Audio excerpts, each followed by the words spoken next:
This channel does not promote any violent, harmful, or illegal activities. All content provided by this channel is meant for an educational purpose only. 26-এ এই রক্তের বদলা হবে সুদ সহ বাংলা উসুল করবে।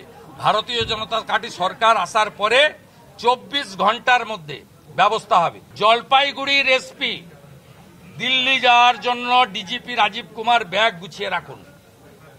স্পিকারের ডাক আসবে। কলকাতা হাইকোর্টের ভ্যাকেশন বেঞ্চে পুলিশ ইনঅ্যাকশনের মামলা হবে। এনআইএ বা সিবিআই তদন্ত হওয়া উচিত। যারা ঘটিয়েছে, কোচবিহারে যারা ঘটিয়েছিল সেম ক্যাটাগরির লোকরা এখানে ঘটিয়েছে এবং এরা বাংলাদেশের জামাত এবং আনসারুল বাংলার সঙ্গে এদের লিঙ্ক আছে কিনা খুঁজে দেখতে হবে ইন্ডিপেন্ডেন্ট সেন্ট্রাল এজেন্সি।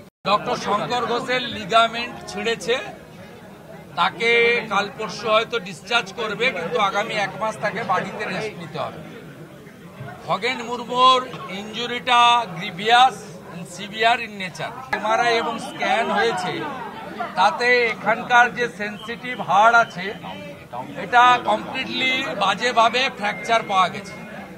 আমি মেডিকেল বোর্ডের সঙ্গে মিটিং করলাম, তারা বললেন আমরা ওটিও করতে পারি অথবা 6 সপ্তাহ ট্রাকশন দিয়ে ওষুধে আমরা এখানে কমপ্লিটলি কথা বলা বন্ধ করে আমাদের আন্ডার হসপিটাল প্রিমিসেসে রেখে আন্ডার ট্রিটমেন্ট তাকে ঠিক করতে হবে। আমরা সিদ্ধান্ত নিয়েছি বাড়ির লোকের মত নিয়ে যে উনি 4 সপ্তাহ আন্ডার ট্রিটমেন্ট এখানে থাকবেন। তারপরে স্ক্যান করার পরে ডাক্তারবাবুরা যদি মনে করেন বেটার ওটি করতে পারেন, নইলে আমরা বেটার ট্রিটমেন্টের জন্য দিল্লির এইমসে নিয়ে যাব। যে কথাগুলো বলেছেন অত্যন্ত মর্মান্তিক, অমানবিক। প্রথম বলেছেন লাগলো কিভাবে। কাল থেকে উনার ইকোসিস্টেম যেটা বলছে পড়ে গিয়ে কেটেছে, মাথা ফেটেছে, তাকে উনি এন্ডোর্স করলেন। লাগলো কি করে নয়, উনার উচিত ছিল জিজ্ঞেস করলাম মারলো কিভাবে, মারলো কারা। উনি জিজ্ঞেস করেছেন আপনার সুগার কত, না আমার সুগার বেশি। আপনি কোথায় চিকিৎসা করছেন, উনি বলেছেন দিল্লি এইমসে। কেন মালদা এত বড় হসপিটাল বানিয়ে দিয়েছি, নেন না কেন? তার উত্তর খগেন মুর্মু দেননি, তিনি অসুস্থ ছিলেন, বেশি কথা তিনি বলেননি।